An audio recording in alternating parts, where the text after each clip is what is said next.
네, 여러분 안녕하십니까? 오늘 트레북스 두 번째 시간입니다. 지난 그 첫 번째 저희 트레북스 첫 번째 소개해드린 소설 여행 어떻게 보셨는지 모르겠습니다. 저희도 사실 뭐 다른 매일매일 뉴스를 전해드리고 다른 여행 컨텐츠 제작해서 보내드리는데 사실 책 리뷰는 왠지 좀 저희가 좀 조용히 좀 이렇게 점잖을 좀 떨어야 될 것 같은 그런 좀 기분도 좀 들어서 저희가 너무 또 처지게 한 것은 아닌지 그런 좀 우려도 되고 뭐 아무튼 모니터링을 좀 하고 그리고 매일 저희가 이제 매일이 아니죠. 이제 트래북스 녹화를 하고 촬영을 하고 기획을 하고 촬영을 하면서 또 좀 바꿔야 될 부분 또 좀 어떻게 뭐라고 할까 좀 리듬감도 있어야겠죠.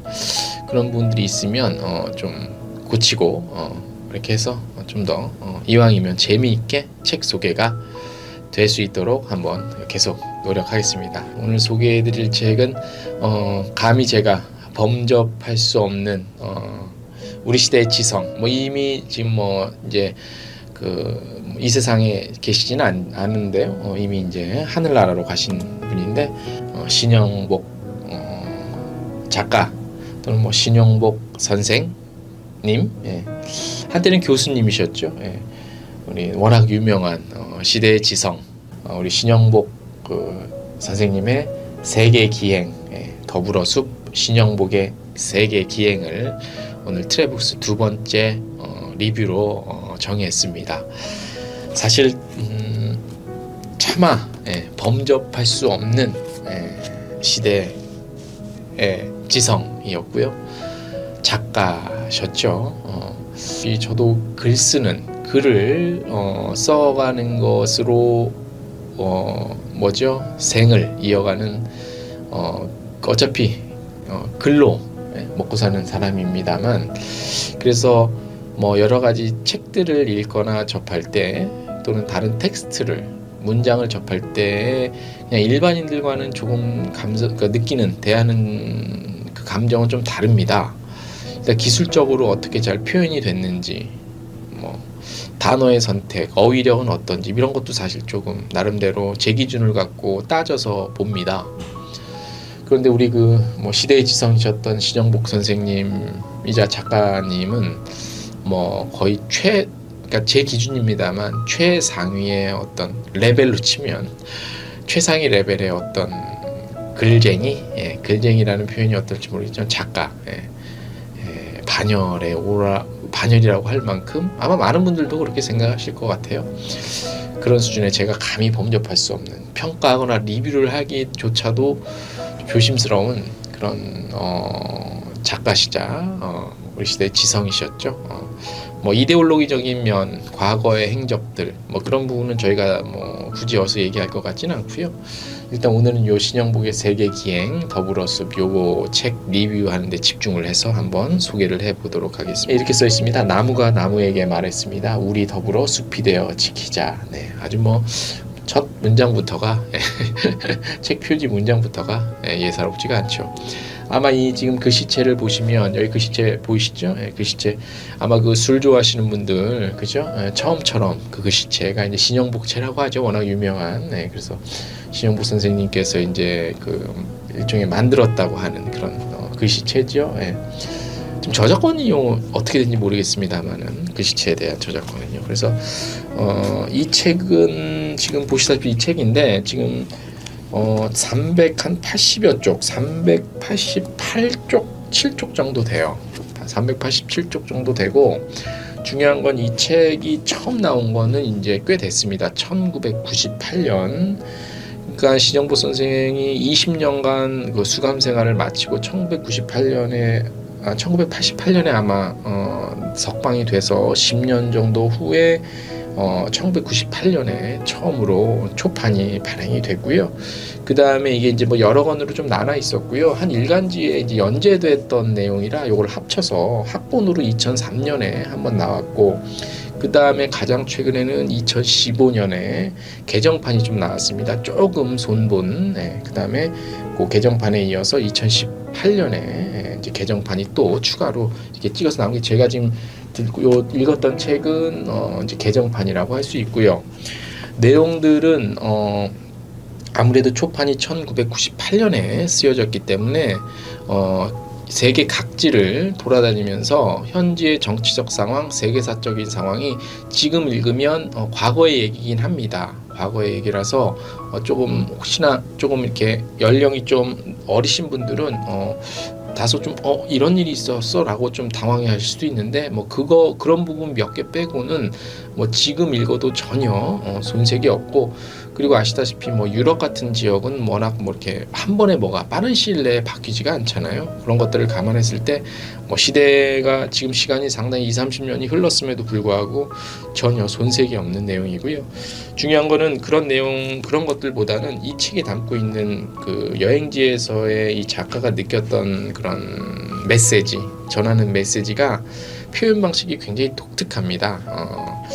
그 이제 서두에 신영복 작가이신 신영복 선생님이 썼던 글이 있는데, 일단 많은 분들이 소설이나 여러 가지 뭐 에세이나 여러 가지 책을 읽으실 때 이 이제 그 시점, 작가가 어떤 시점으로 책을 써내려갔냐에 대해서 조금 이렇게 그 뭐죠, 어렵거나 또는 낯설거나 그렇게 느껴지실 수도 있을 것 같아요. 뭐 전지적 작가 시점이냐, 뭐 1인칭 무슨 시점이냐, 여러 가지가 있을 텐데, 이 책은 우리 그 신영복 작가님께서 여행지 현지에서 누군가에게 또는 자신에게 그 엽서를 써서 보낸다는 느낌으로 그런 시점으로 썼습니다.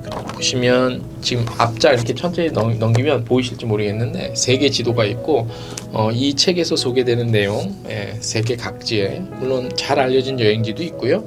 또 좀 다소 낯선 여행지도 가서 현지에서 쓴 내용들이 있는데요. 보면 뭐 스페인, 뭐 멕시코, 미국, 브라질, 뭐 이집트, 로마, 중국도 있고요, 물론. 그다음에 베트남 같은 곳도 있고요. 워낙 많습니다.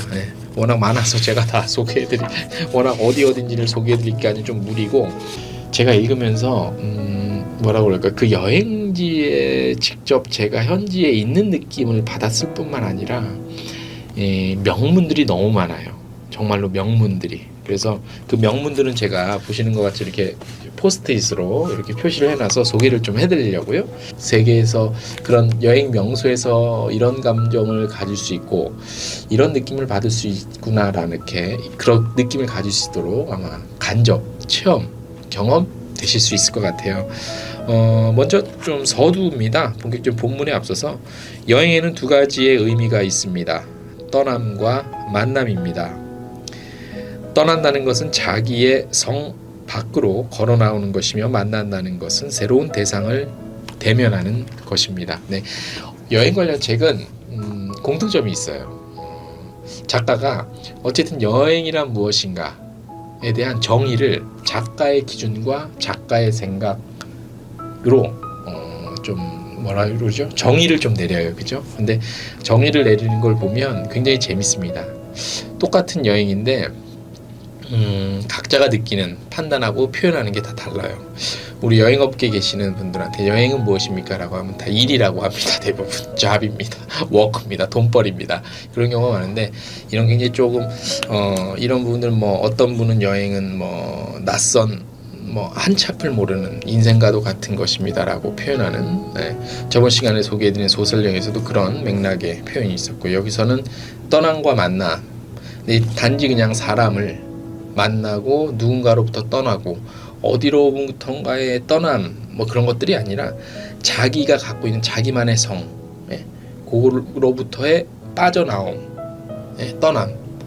신영복 선생님이 표현한 여기서 여행이랑 떠남과 만남인데, 여기서의 떠남은 자기가 자기만의 성에서 뛰쳐나오는 그런 것이라고 표현을 좀 한 부분이 굉장히 인상이 남습니다. 제가 이 책을 읽으면서 첫 번째 세타가 어디냐면 1부 첫 번째 순서에 소개되는 곳이 스페인입니다. 우엘바 항구, 산타마리아호.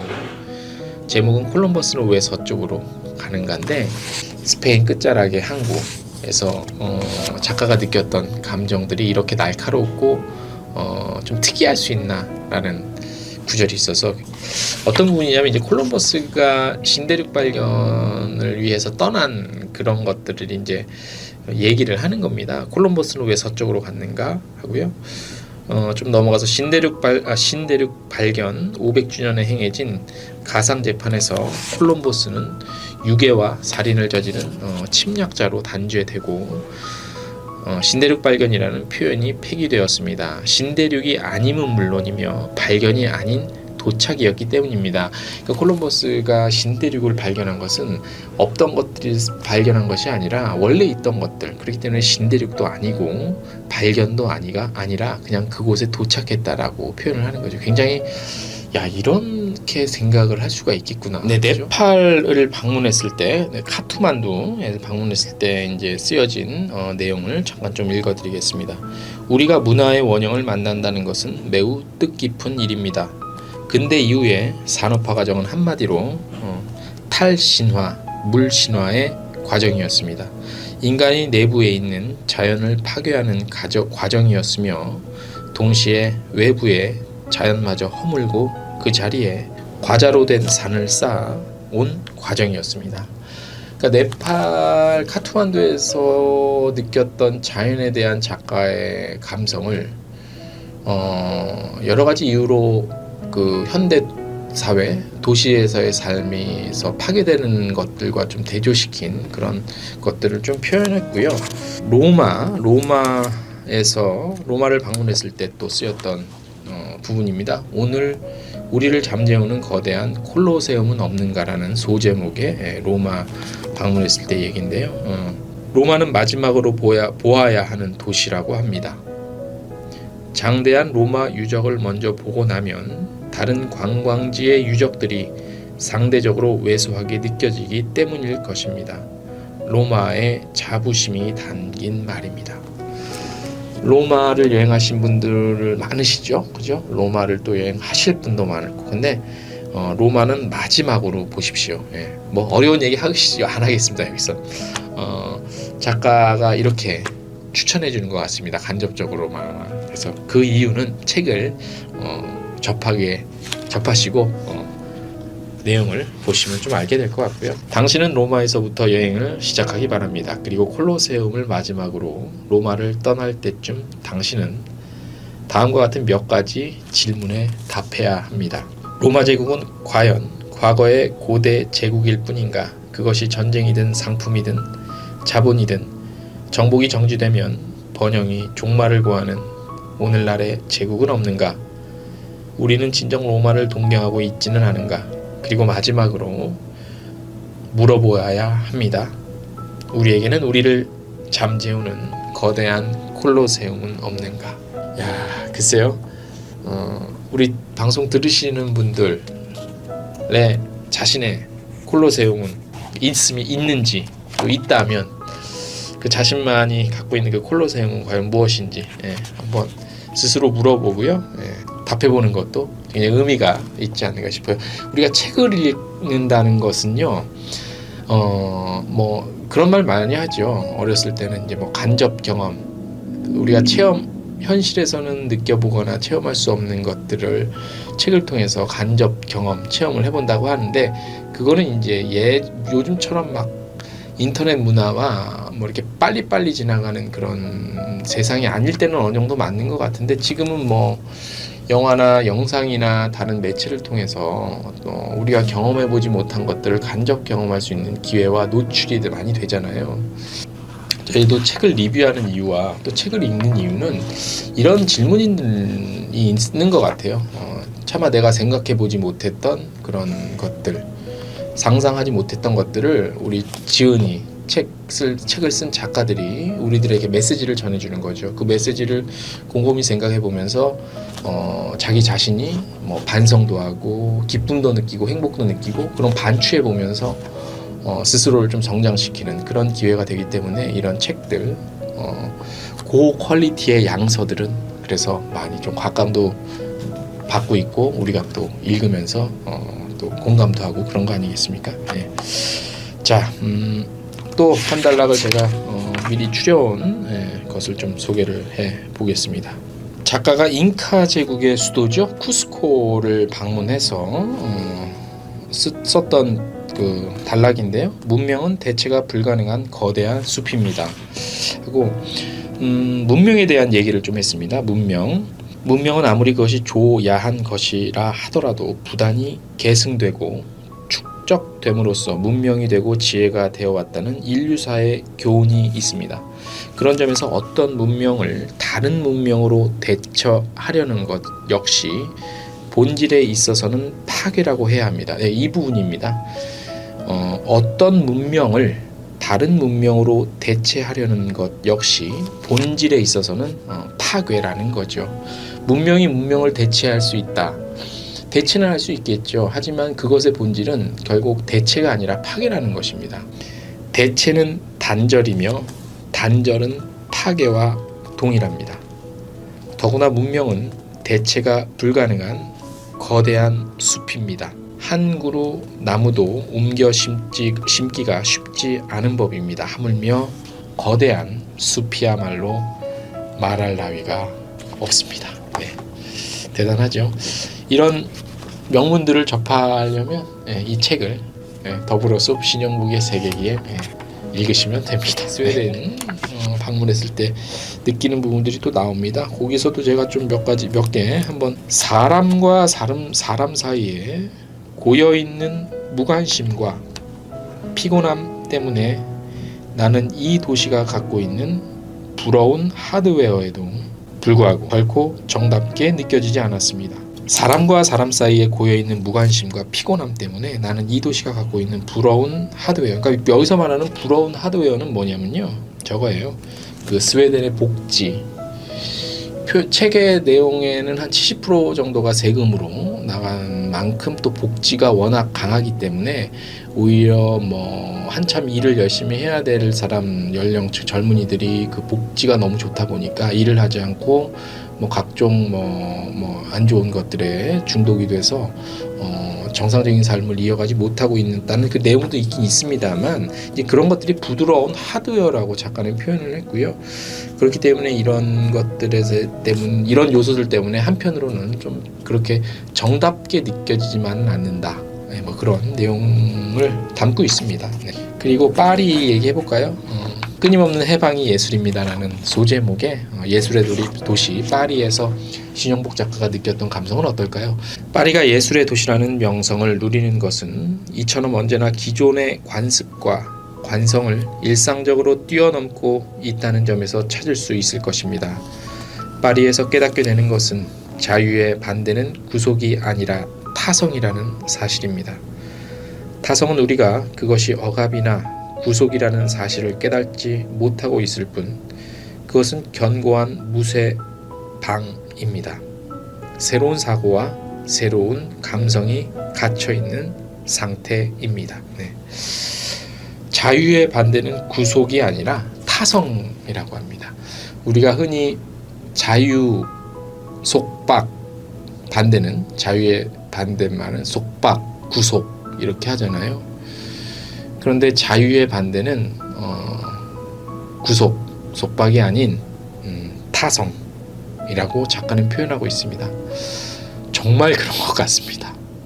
타성에 젖어 있다고 하잖아요. 우리가 흔히 타성에 젖었다, 뭐 매너리즘에 빠졌다, 뭐 이런 표현들을 많이 하는데, 결국 진정한 자유의 반대는 이념적으로, 개념적으로 타성이 아닐까, 정말 200% 1000% 공감이 되는 구절이라서 제가 이 부분은 정말 전해드리지 않을 수가 없는 구구절절한 표현이었습니다. 인도 방문했을 때 얘기도 있습니다. 인도가 그렇게 쉬운 여행지는 아니죠. 인도라는 여행지를 가려면 기존의, 그러니까 이제 한국 사람의 상식과 한국 사람의 갖고 있는 문화를 통해서, 한국의 문화에서 오랫동안 살아오신 분들이 인도 여행을 간다는 것은 한편으로는 대단한 용기도 필요하고요, 한편으로는 기존에 갖고 있던 자기만의 어떤 그 습관들, 상식들을 조금 뒤집어 엎어야 할 필요는 있습니다. 그만큼 만만한 여행지는 아닙니다. 그죠? 그래서 인도 여행에 대한 매력을 느끼신 분들은 굉장히 특이하신 분이거나 굉장히 철학적인 분이거나 아무튼 조금 평범하지는 굉장히 개성이 있거나 그러신 분들이 제 주위에서는 그런 것들을 좀 많이 볼 수 있는데 작가가 인도에서 느꼈던 좀 점들을 제가 좀 읽어드릴게요. 한 개인의 가난과는 달리 도시의 가난은 결코 아름다움을 드러내는 빛이 되기 어렵다는 생각이 들었습니다. 예.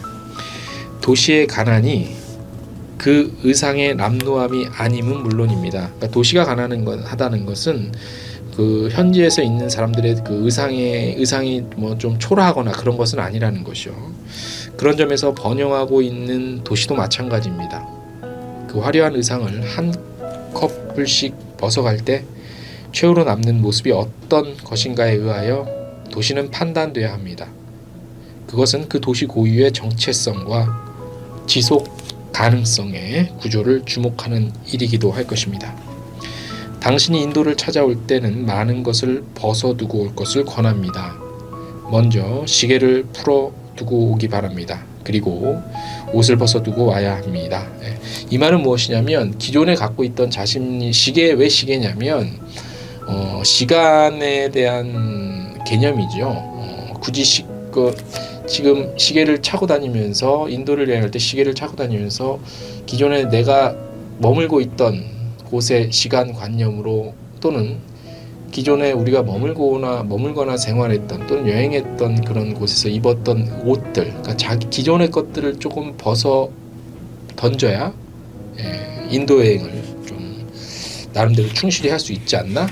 그런 의미에서 이런 식으로 표현을 좀 했고요. 자, 한 380여 쪽이 조금 넘는 우리 돌아가신 신영복 선생님의 신영복의 세계기행 더불어 숲이라는 책을 같이 리뷰를 해봤고요. 좀 살아 계셨으면 우리들에게 좀 더 좋은 책들과 그다음에 뭐 시대의 지성으로서 좀 보고 배울 점이 많이 있지 않았을까라는 한데 아무튼 아쉽고요. 자, 오늘 트래북스 순서 이것으로 마치겠습니다.